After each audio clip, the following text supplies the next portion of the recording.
Welcome to our channel. Today we how to budget with Aflac step by step clearly. Begin by assessing your current financial situation. Gather all your income sources and monthly expenses. Calculate your total monthly income. Make a list of fixed expenses, such as rent or mortgage, utilities, and insurance. Identify variable expenses like groceries, entertainment, and dining out. Analyze any discretionary spending that can be adjusted. Determine how much money you have left after covering fixed and variable expenses. Set financial goals, both short-term and long-term. Decide how much to allocate towards savings and investments. Review Aflac's offered insurance products to protect against unexpected costs. Incorporate Aflac premiums into your budget as a fixed expense. Reassess your budget monthly to ensure it aligns with your financial goals. Adjust your spending categories based on your changing needs.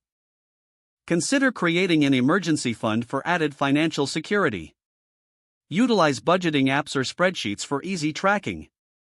Stay disciplined by regularly reviewing your budget. Celebrate your progress while continuing to refine your budgeting strategy. If the page does not load, refresh the browser or try again in a private or incognito window. Make sure you are using the correct email address, then retype it carefully to avoid small typos. If your password is not accepted, use the reset option and create a new strong password you can remember. Check your spam folder for verification or security emails, then complete any requested confirmation steps. Enable two-factor authentication if available to improve account security and reduce unauthorized access risk.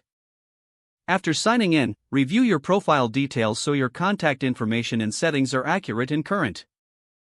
If you see an error message, note it down and try again after restarting your device and internet connection. Log out when you finish, especially on shared devices.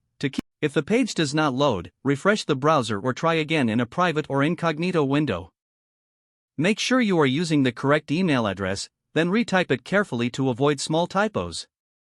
If your password is not accepted, use the reset option and create a new strong. Don't forget to like this video and subscribe to our channel for more step-by-step tech guides.